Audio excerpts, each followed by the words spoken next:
This is the Thriving Dentist Show with Gary Takis, where we help you develop your ideal dental practice, one that provides personal, professional, and financial satisfaction. Welcome to another episode of the Thriving Dentist Show. I'm Gary Takis, your podcast co-host. We have a great episode for you today. It's titled Treatment Acceptance Benchmarking. We're going to share some useful information with you today about how to measure your treatment acceptance success. I think you're really going to enjoy this one. Before I get to today's episode, I have two announcements to make. The first announcement I have is coming up a couple months after this episode is published. We have our next Reducing Insurance Dependence Academy Summit, virtual summit. This is done virtually. So some of you may know that I am the co-founder of Reducing Insurance Dependence Academy. And we created that academy because it's all about helping dentists successfully resign from PPO plans. And every year in the fall, we do a virtual summit. This is a 5.5-hour event on a Friday. You'll get 5 hours of CE. And the date for this coming one is October 27th. It's the RIDA, R-I-D-A. We call it RIDA because it's both a play on words. We want to help you get rid of insurance. I know that's not grammatically correct, but I do like the sound of it. And secondly, it's an acronym, RIDA, Reducing Insurance Dependence Academy. The RIDA Summit coming up is October 27th, 12 noon Eastern time to 5:30 p.m. Eastern time. So do the time translation on wherever you are, but it starts at noon Eastern time and finishes at 5:30 in the afternoon. You get 5 hours of CE credit. We have an action-packed agenda for that RIDA Summit. We have multiple panelists involved, lots of useful information. It's all about helping you successfully resign from PPO plans. If you'd like to register for that, by the way, your tuition is free. It's a gift from us as a courtesy to your listenership. It is free, but you do need to register. Go to rid.academy, and you'll see the registration information for the October 27th summit. Hope to see you there. Lots of useful information for sure. All right, the second announcement that I have is we have a new guest clinical contributor. This is Dr. Jared Johnson. He is a board-certified pediatric dentist from Iowa. Jared's actually doing some very cool things. If you'd like to follow him online, one of the cool places to follow him would be LinkedIn. Just look up Jared, J-A-R-O-D, Johnson, Johnsson, DDS. And I'd encourage you to follow him there. He's giving courses, he's giving lectures. He is providing some very useful information, which I think you will see with this top clinical tip. He's going to talk about indirect pulp therapy. Well, with no more hesitation, here is Dr. Jared Johnson on indirect pulp therapy.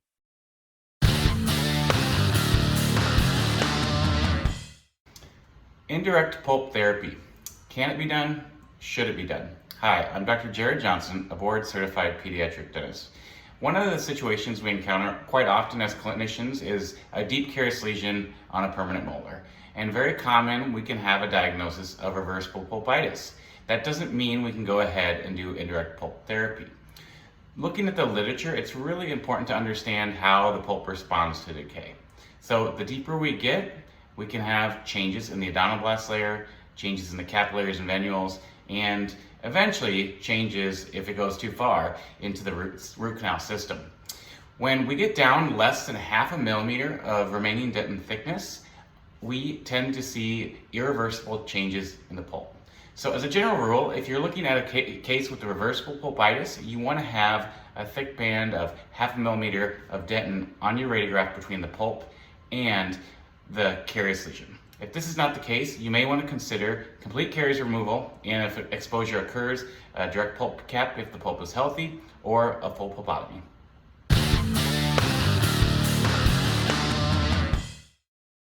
Welcome back to the Thriving Dentist Coaching and Action segment. This is Narain, your co-host. Before we get started with the Coaching and Action segment, I want to take a minute to thank Dr. Jared Johnson. Thank you, Dr. Johnson, for that wonderful tip. If any of you enjoyed it like I did and you wanted to watch the video, go back to show notes. So find thrivingdentist.com find this episode, click on show notes, and we'll put a link to the video. So this way you can enjoy his video as well. Thank you, Dr. Johnson. The episode today is going to be an interesting episode, actually a very useful episode, a practical episode, and it's titled Treatment Acceptance Benchmarking. Treatment Acceptance Benchmarking. As many of you know, Gary and I started a podcast several years ago called Less Insurance Dependence, and we co-host this podcast, The Thriving Dentist Show.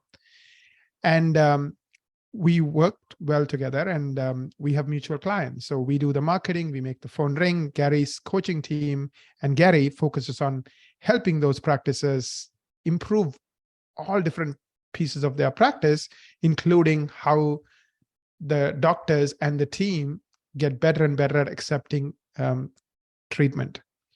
And Gary's a numbers guy. I'm sure you all know this because you're all fans of this podcast. So he measures everything. He measures all kinds of metrics. And one of those metrics he really focuses on is case acceptance or treatment acceptance. So today, Gary's going to talk about, what is a good goal, like in terms of a benchmark, and also get into lots of nitty-gritty details on how you, as a practitioner, as a practice owner, improve your treatment acceptance. So Gary, I'm really looking forward to our conversation today. And I know you're going to share a lot of the experience from your clients with our audience today. I'm excited about this episode as well. And I want to start it off by sort of sharing with our listeners where my interest in this topic started. This goes back to the early 1980s. And some of you have heard me talk about a wonderful mentor of mine, Dr. Omer Reed. Dr. Reed is quite literally a legend in dentistry for many, many, many reasons. We lost Dr. Reed a few years ago when he passed. I believe Dr. Reed was 87 years old when he passed. But he was a tremendous influence on me, on my career, and on the dental profession. By the way, Naren, we did an interview. I did an interview with Dr. Omer Reed that is in our early episodes. I'd like to put a link to that interview in the show notes. We'll put a link. There's an interview I did with Dr. Reed, and it's fascinating. You'll enjoy it, and he will become a mentor to you posthumously. We'll put, and if you want to find that, just go to thrivingdentist.com, click on the podcast, scroll down to this episode, and you'll see a link to that interview I did with Dr. Omer Reed. In that same show notes, as Naren mentioned, you'll find the video from Dr. Jared Johnson on the indirect pulp therapy as well. Okay, so Omer, I was working with him early on in the early 1980s, and he made a comment to me. He said, Gary, you know what? He goes, most dentists are file cabinet millionaires? File cabinet millionaires. And I must have had a bewildered look on my face. Like, what? I didn't say what. I just kind of nodded. And he said, Gary, let me explain. And we have to go back and understand technology, 40 some years ago. Computers were yet to find their way in offices. By the way, Dr. Reed was one of the very first offices in the country to computerize. He did that in the early 1980s. But if you think about most offices, back in 1982, 1983, they had paper charts. They had, appointment books, actual physical analog appointment books, to make the future appointments. And they had file cabinets where they put the charts. Right. And so Dr. Reed must have seen a bewildered look on my face. And he said, here, let me explain. He said, dentists put their charts in a file cabinet. And the charts in the file cabinet are filled with treatment that's been recommended, but has never been scheduled. And as a result, if you add that all up, that represents, unscheduled treatment represents well over $1 million if a doctor's been in practice for any amount of time. And this was, in 1981, $82. By the way, just to put it in context, there was a book written in the early 1980s that was titled How to Achieve the $100,000 a Year Practice. So if there was a book in that title, it must have been that $100,000 a year practice was considered fantastic, right? Because there's a whole book about it. So imagine for a practice that was exceptional, that had $100,000, in revenue and collections, and they had over $1 million in unscheduled treatment plans. And that's what Dr. Reed meant when he said most dentists are file cabinet millionaires. In fact, Naren, you're not going to like this comment that he said because you own a marketing company. But Dr. Reed said, if dentists could just get their existing patients to accept their recommended treatment plan, they would never need another new patient in their practice. Now let's fast forward today. Today, you can actually find out what the amount of your unscheduled treatment plans are through your software. Dentrix, EagleSoft, Open Dental, or frankly, whatever your practice management software is, you can run an unscheduled treatment report. By the way, be sure you don't hit print accidentally when you're running that report, Naren. You know why I'm suggesting not to run print? It's going to be like pages and pages and pages long, right? It's going to look like the phone book. Remember when we had those phone books, Naren? Yes, yes. The telephone book? It's going to look like a telephone book. It's going to be hundreds and hundreds and hundreds and hundreds and hundreds of pages long.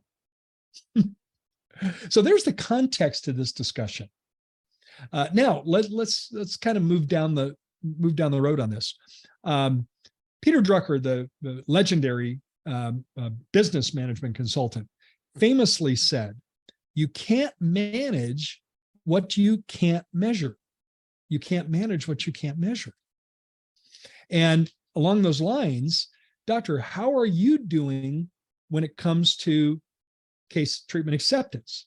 You present the dentistry. How do you do?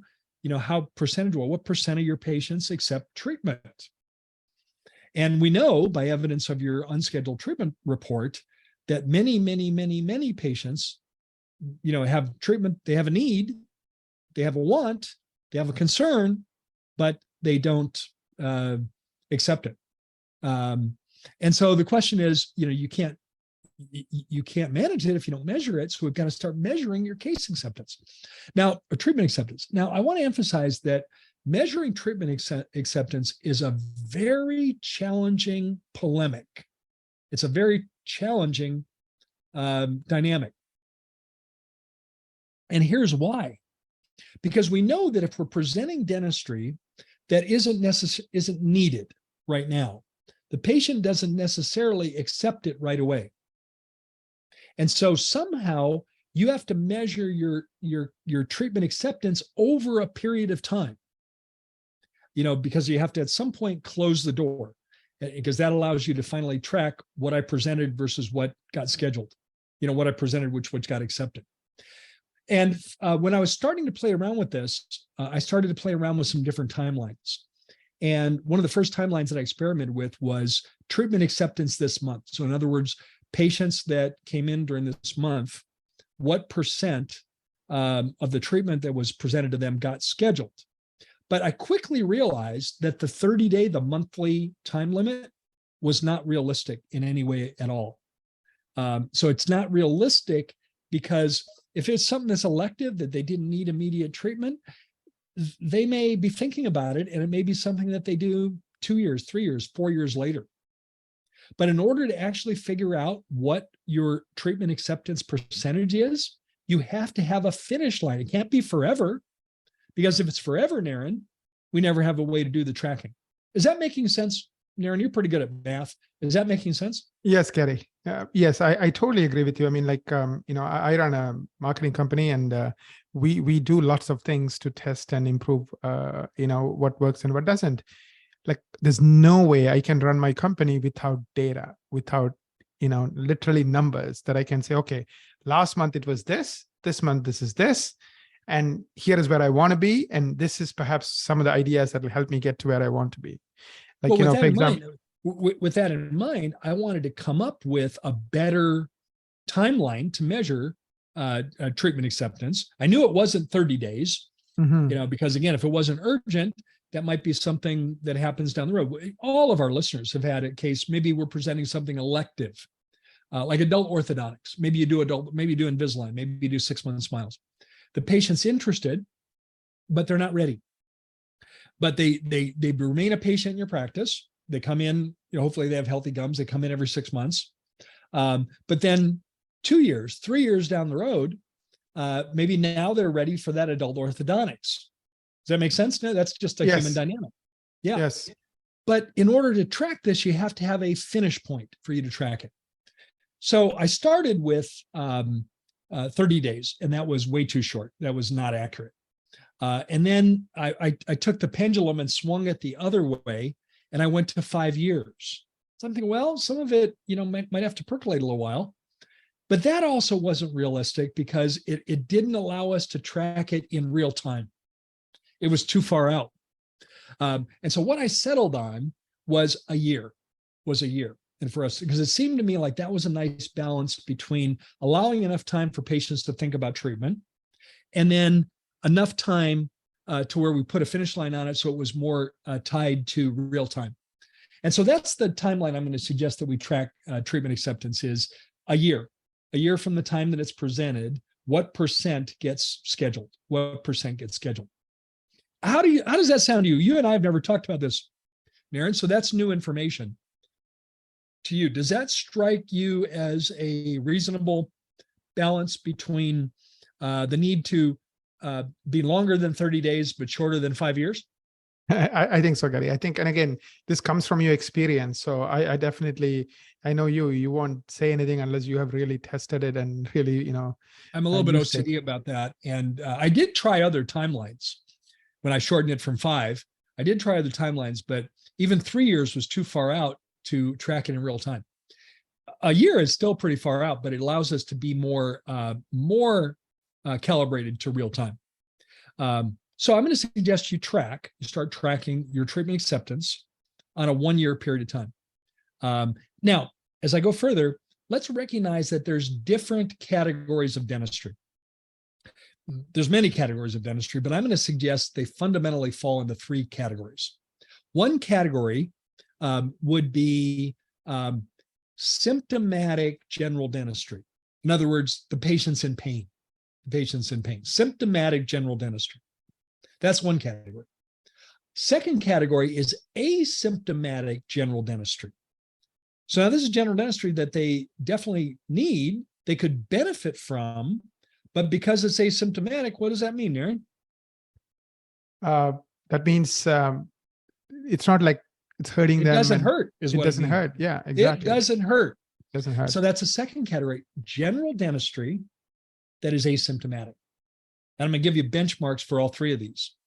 And then the third one is I'm going to call comprehensive care or elective treatment. It's kind of a combined category, comprehensive care / elective treatment. So now, in the fabled classic Stephen Covey concept, begin with the end in mind, I'm going to share with you some benchmarks that we've established and we have proven through long enough tracking with enough clients to prove that these benchmarks are pretty useful. So your treatment acceptance goal, Naren, for symptomatic general dentistry, it hurts, is, wait for it, drum roll, please, 100%. If the patient says, doc, you can see their cheek is swollen out, they have tears rolling down their cheeks. The patient tells you, doc, I haven't slept in the last 3 nights because of this pain. Well, as a dentist, you can say, George, I am so sorry you're experiencing that pain, and I'm glad you're here. We can help you get out of pain today. And by the way, to do that, I recommend we do this. If you don't have 100% case acceptance on that one, you might want to think about a different career. I'm being playful. I'm not being critical. But I think we'd all agree that on symptomatic, they're in pain. And if we have the ability to help them, then we should see 100% case acceptance. Now let's go to asymptomatic general dentistry. Maybe the most useful example of asymptomatic general dentistry, because it's still a reality today, is a patient that has old amalgam fillings. They were placed many, many years ago. There's many offices that don't place amalgam fillings today. Of course, there are still offices that place amalgam fillings. But this is a patient that has old amalgam fillings. They've been around for a long time in their mouth. Clearly, they're breaking down. And that you have evidence of that by visual inspection, by radiographic evidence, and also through photographic image. You've taken pictures and you see that they're breaking down. But because it's asymptomatic, what does that mean, Aaron? Because it's they don't have to do anything, right? Like, I mean, for It example, doesn't hurt. yeah, It doesn't gum hurt. disease, right? Like sometimes, oh, well, it's not that big of a deal because it's early stage, or I don't feel the difference. It doesn't hurt. Yeah, it doesn't hurt. And so your treatment acceptance on that, we benchmarked it. And by the way, these benchmarks, as I go down to this one and then the next category of comprehensive care / elective care, they're the challenging goals. Your goal for asymptomatic general dentistry on treatment acceptance is 70% or above. Okay. 70% or above. That's a high level of performance, Naren, but it's realistic. You can get there with the skill building, with skill set, developing your skill at presenting dentistry, you can get there. Now let's go to the third category. So the third category is comprehensive care and or elective treatment. And our benchmark there is between 30 and 40%, 30 and 40%. Now, let me take a minute and explain why we've established that at 30 to 40%. Obviously, we'd like 100%, right, Aaron? Yes, of course, like we all do. But even it's in not baseball, realistic. right? Nobody hits every. Well, let's use a baseball analogy because I grew up in a baseball family. Love baseball, love all the stats in baseball. If a Major League Baseball player has a career batting average of, let's say, 350, I'm just picking a number. Sure. There would be a place for that career Major League Baseball player and a title for that career baseball player. What title would be hung on that career Major League Baseball player with a career batting average of 350? That means he's hitting 350 out of 1,000. And what do they call that person? A Hall of Famer. A Hall of Famer. Yes. Hall of Famer. And basically, if a baseball player had a career batting average between 300 and 400, they would be an automatic induction into the Hall of Fame. Right. Well, I'd like to think, Naren, that all of our listeners of the Thriving Dentist Show are Hall of Famer dentists. Yes. I'd like to think so. I believe you are, docs. And so if you want to be a Hall of Famer dentist, then you're going to have treatment acceptance for ideal dentistry, elective dentistry, between 30 and 40%. Because again, back to that baseball analogy, if his batting average was 350, that means that he gets a hit 35% of the time. 35% of the time. And remember, we're measuring that within a year, within a 1 year period of time. So that makes it a little bit tougher. We're not saying 10 years, not saying 5 years. We're saying within a year. Now you have a way to measure it. And now if we circle back to Peter Drucker, you can't manage what you can't measure. So now using the opposite, we'll use it a positive, you can manage that which you measure. And so now you're measuring this. And I want to explain why it's so important to measure this. Because if you're not measuring this, the only way you have a way of knowing how you're doing is anecdotal evidence. Yes. And I can't tell you how many times in my client base, I've asked my client, hey, Dr. Maria, how do you think you're doing with your case acceptance? And typically she will answer with an anecdote. She'll say, well, Gary, I'm not sure, but yesterday we had 2 new patients. Both of them needed treatment and both of them scheduled. So I think we're doing pretty well. Mm-hmm. Or she might answer in the opposite method. She might say, well, Gary, I'm glad you're asking me about this because I don't think we're doing very well. Yesterday we had 2 new patients. Both of them it wasn't symptomatic, it was asymptomatic. Both of them needed treatment and neither one of them scheduled. So I don't think we're doing very well at all. Now, neither one of those perceptions are truly accurate because they're clouded by the anecdotal evidence of having it happen relatively immediately. Yes. You're clouded by a false sense of achievement because, well, yesterday, new patient came in and they scheduled. Yes. Or, oops, we're doing horrible at that. Had a new patient yesterday and they didn't do anything. So now you have a way to measure it. You're going to measure it over a year. You have 3 different buckets and 3 different goals. If it's, again, symptomatic general dentistry, we want 100%. If it's asymptomatic general dentistry, we're shooting for 70% or above. And if it's comprehensive care or elective care, then we're looking for somewhere between 30 and 40%.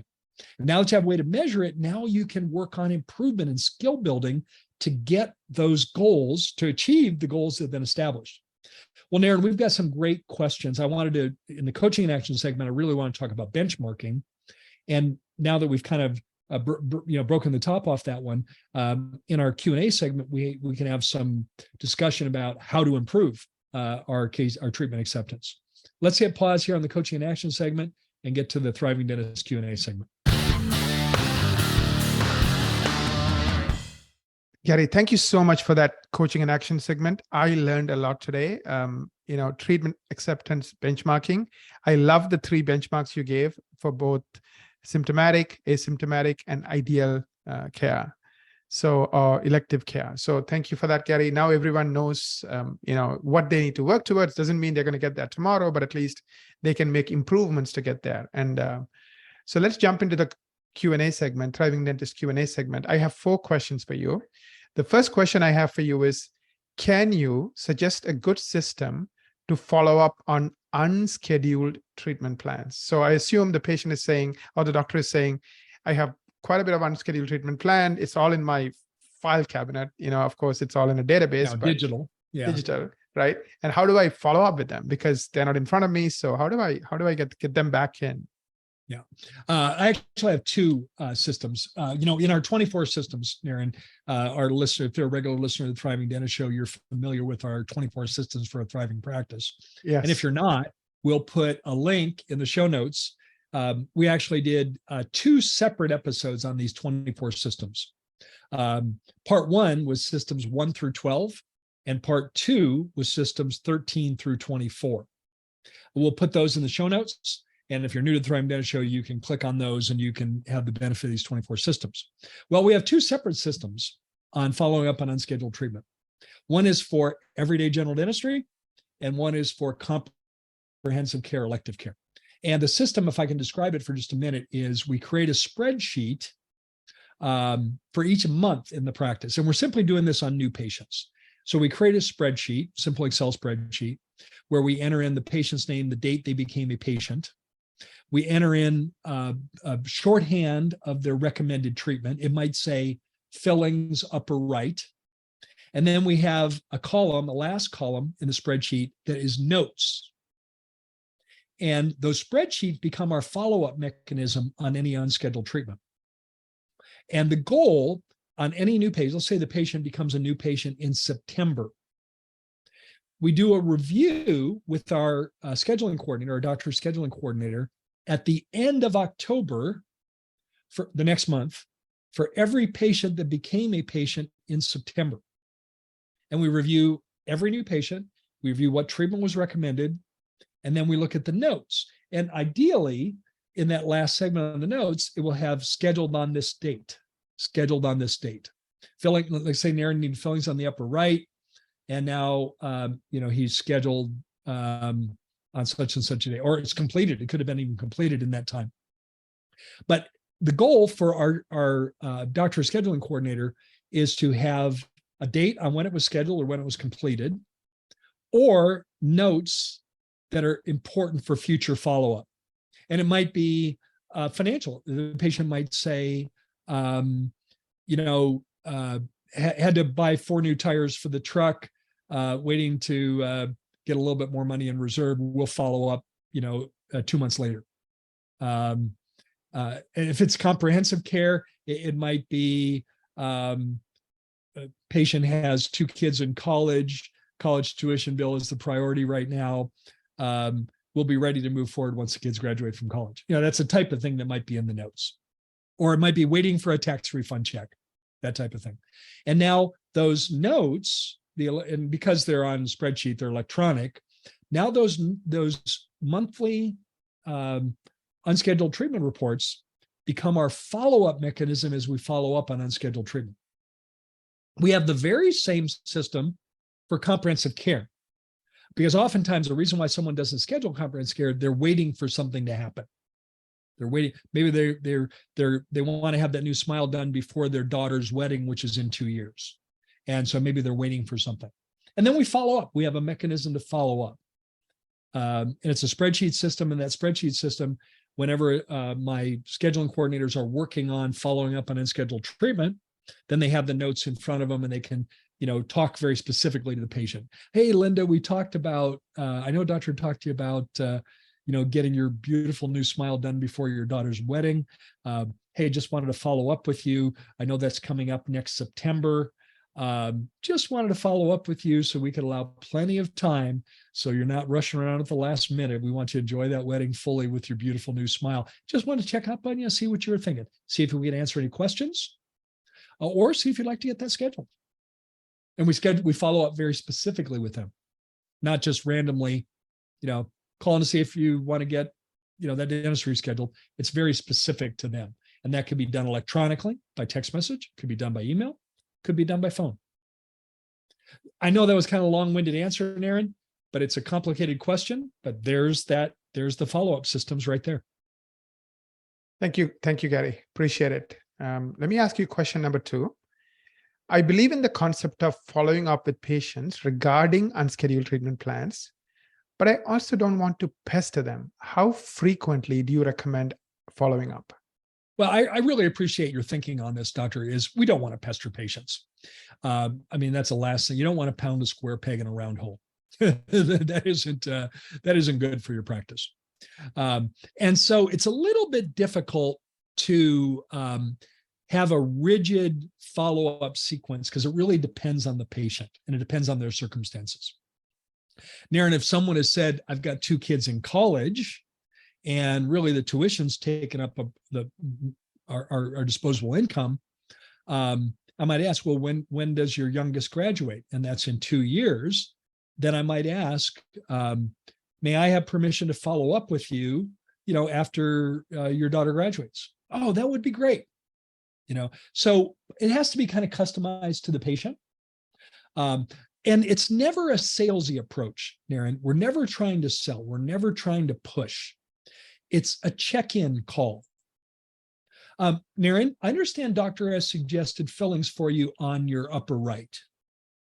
And I just wanted to check in with you. We know fillings never take care of themselves by themselves. Fillings have a way of becoming more complicated. And I just wanted to check in with you. Didn't want you to slip through the cracks and wanted to check in with you, see if I can answer any questions about those fillings, or perhaps even get those scheduled. What are your thoughts? It's a check-in call. What are you thinking? And if the patient says, I'm good, I'll just reach out to you, then, don't call us, I'll call you, then that kind of note goes in the spreadsheet. By the way, whenever we're following up, we always make sure if we have their next hygiene appointment scheduled.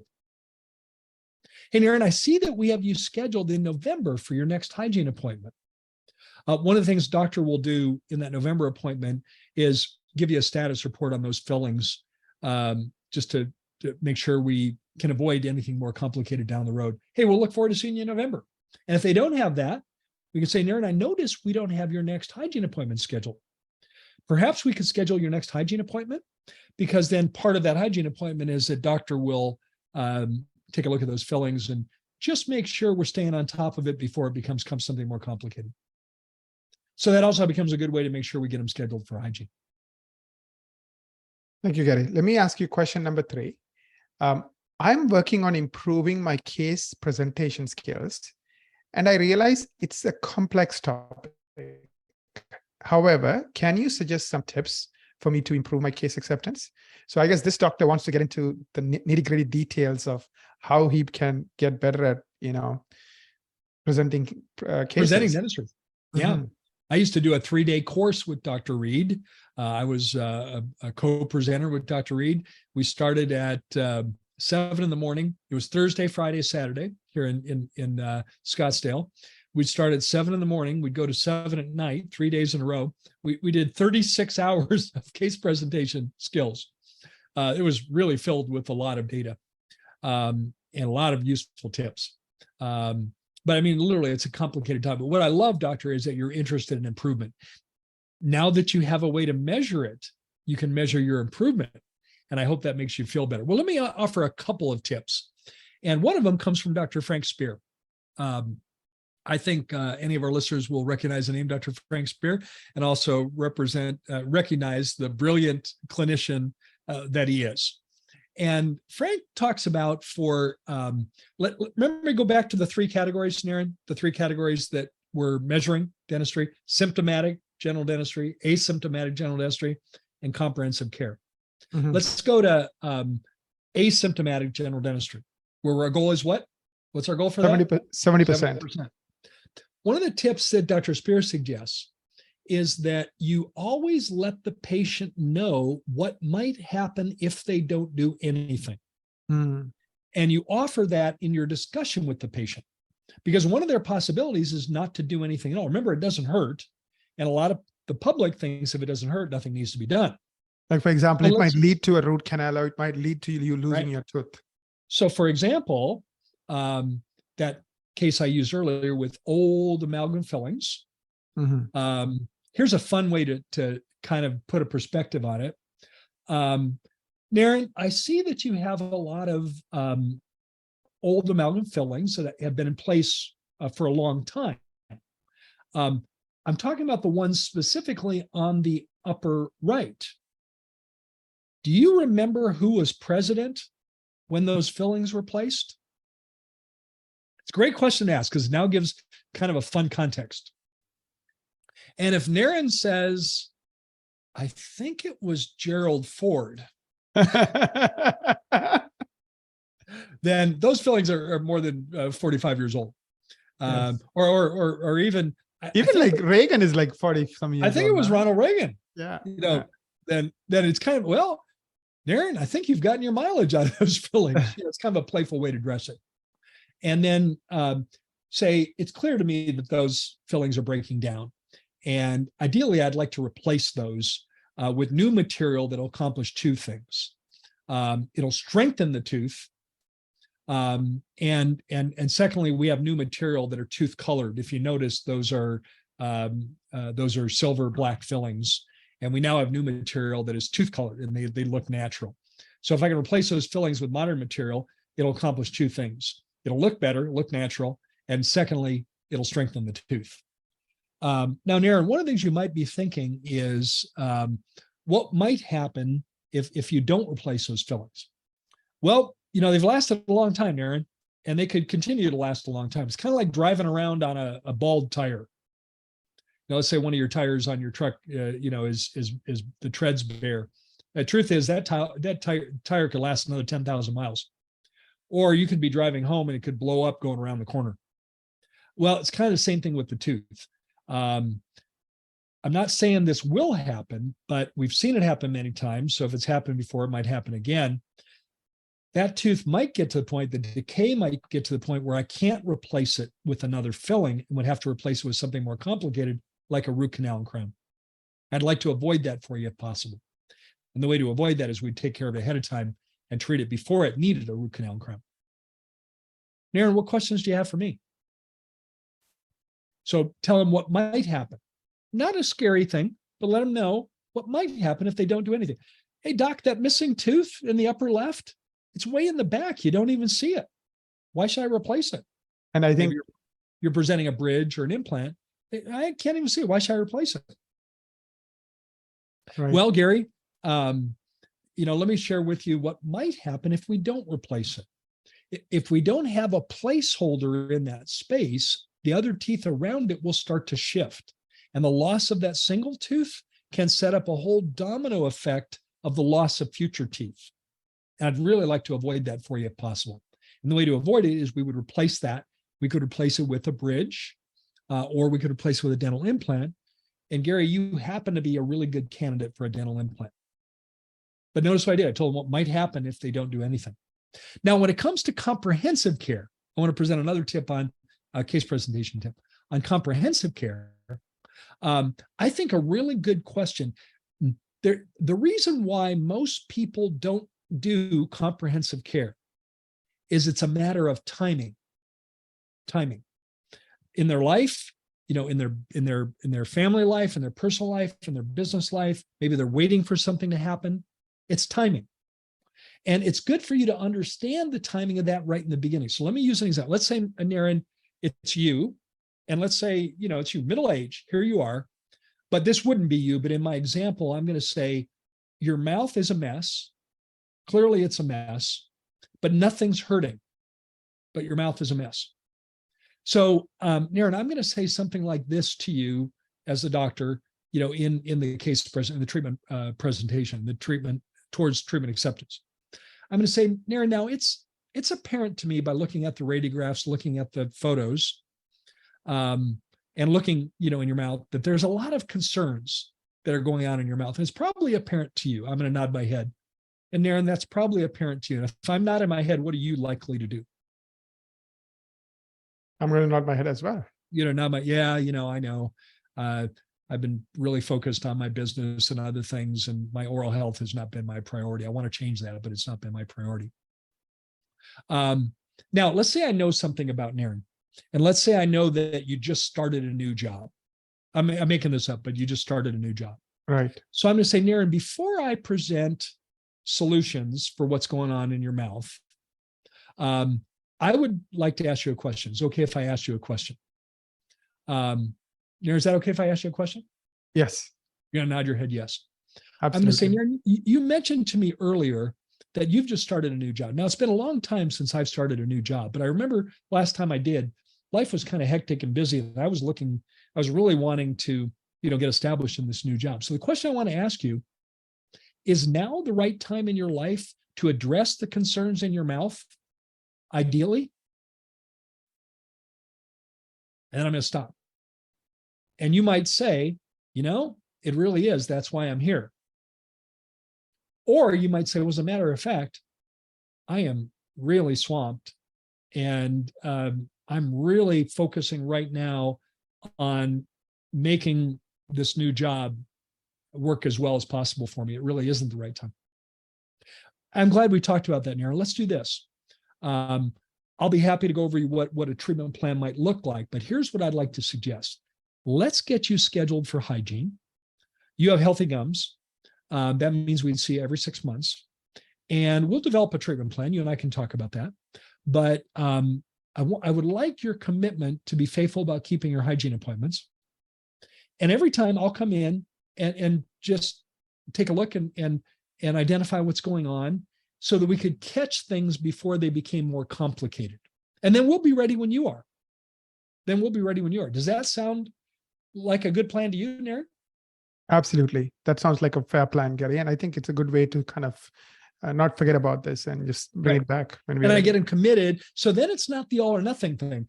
Sadly, what happens with a lot of dentists is not by intention. It's not your design, but you present this massive treatment plan and it scares people away. And so it's all or nothing. Yeah, the patient thinks I've got to do all of this, or I might forget it. I'm not doing any of it. And by the way, if you accidentally present all or nothing, you get a lot of nothing. You get a lot of nothing. And also by keeping the patient in your practice, you have the possibility of doing that dentistry in the future, and you're going to continue to earn trust and confidence every time you see them. Thank you, Gary. I think the other thing that I learned from you is the mindset, right? The relationship with the patient is a lifelong relationship. So it's not about whether you get it done this week or this month. It's about you are committed to ideal care, and the patient knows you are committed to ideal care. And we can phase it in based on what the life circumstances that the patient has to deal with. And when you're soft about it, when just you're sharing information with them, mm-hmm. and hopefully helping guide them to make good decisions about their mouth. You're not pushing, you're saying, this is what we could do. And when it's soft and it's educational, and we're adding some of the tips that I've suggested, then the patient feels like they're in a really safe place. And you're strengthening your relationship with that patient.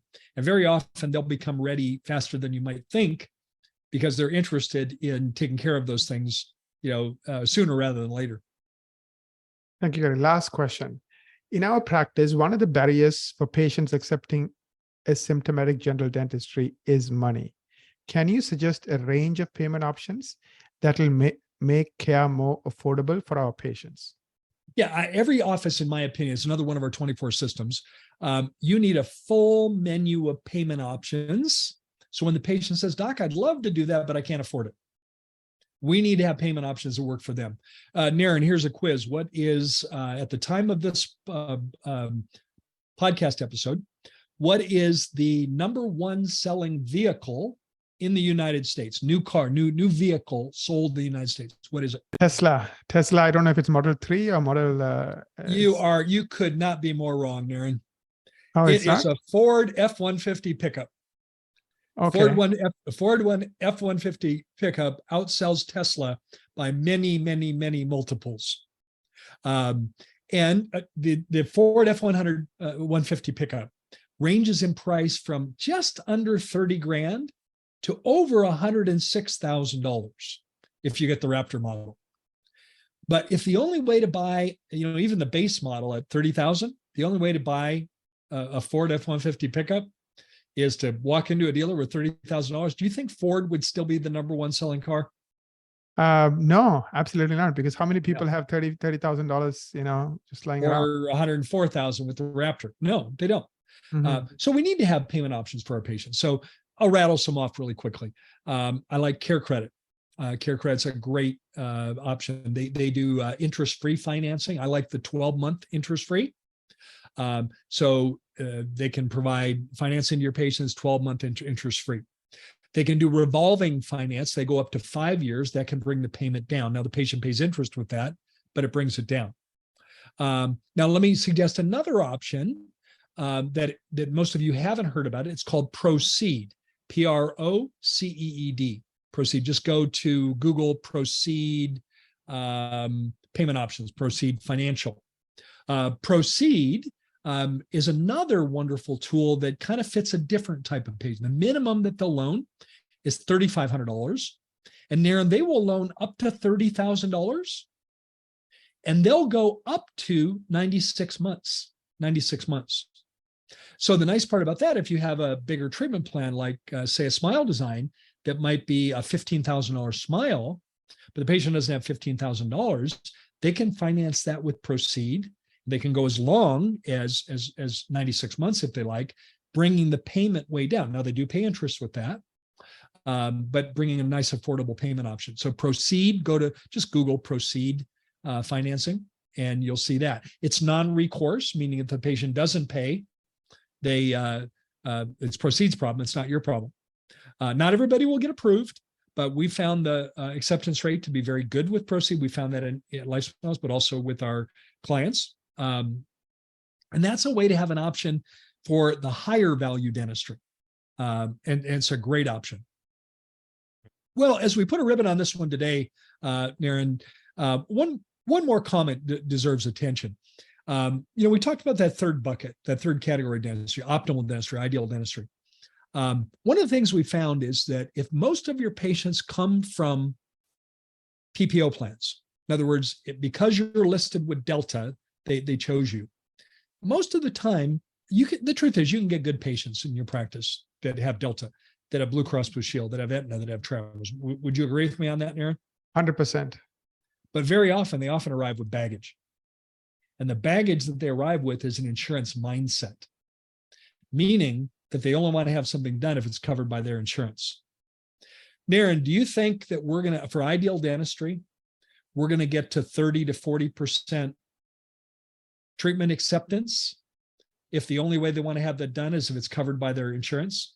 No way. Not even close. Not even close. Because most of ideal dentistry is not covered by insurance. It's not covered. Yes. It's not, that Smile Design is not covered.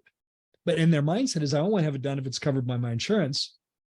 Then you're fighting an uphill battle. You'll never get to 30 to 40% on that. You won't be the Hall of Famer dentist that you're capable of becoming.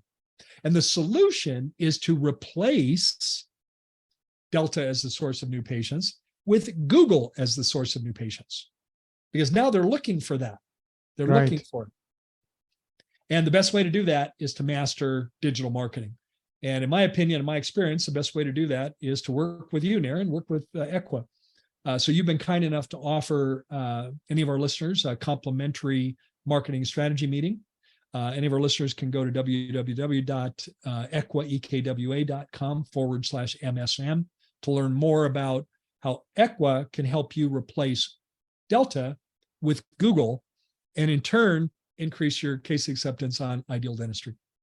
Well, hey, I hope you've appreciated this podcast. We kind of went into a lot of granular detail. Hope you appreciate it.